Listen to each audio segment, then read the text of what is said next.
যারা পশুদের সম্মান করে না শেষ পর্যন্ত তাদের মূল্য দিতেই হয়। 7 নম্বর, এই লোকটা স্পষ্টতই সতর্কবার্তা দেখেনি অথবা দেখেও পাত্তা দেয়নি। সে সরাসরি কুমিরের ঘেরে ঢুকে তার পাশেই গিয়ে বসে পড়ল। পরের মুহূর্তে এই কুমির তাকে চেপে ধরল আর পানির ভেতরে ঘোরাতে শুরু করলো। ভুল জায়গায় সাহস দেখানোর ফল একদম ভয়ঙ্কর। 6 নম্বর, কিছু পর্যটক ছবি তোলার জন্য গরিলার খুব কাছে চলে গিয়েছিল। হঠাৎই মা গরিলা এগিয়ে এসে তাদের একজনকে সোজা মাটিতে ফেলে দিল। এরপর সবাই চুপচাপ পিছিয়ে গেল আর হঠাৎ করেই ছবি তোলার ইচ্ছা উধাও। 5 নম্বর, একজন লোক ভাবল লামার বাচ্চাটাকে ধরলে মজা হবে, কিন্তু মা লামা এটা একদমই পছন্দ করেনি। সে পুরো গতিতে দৌড়ে এলো আর লোকটা শেষ মুহূর্তে বাচ্চাটাকে ছেড়ে দিল নিজেকে বাঁচানোর জন্য।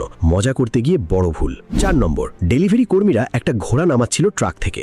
তাদের একজন ভুল করে ঘোড়ার একদম পেছনে দাঁড়িয়ে পড়ল। এরপর যা হলো, ঘোড়াটা এমন একটা লাথি মারল যেটা সে জীবনে ভুলতে পারবে না। 3 নম্বর, একটা ক্যাঙ্গারু একজন মানুষের কুকুরটাকে ধরে ফেলেছিল। মালিক এগিয়ে এসে সরাসরি ঘুষি মারল, কিন্তু ক্যাঙ্গারু আরো জোরে পাল্টা দিল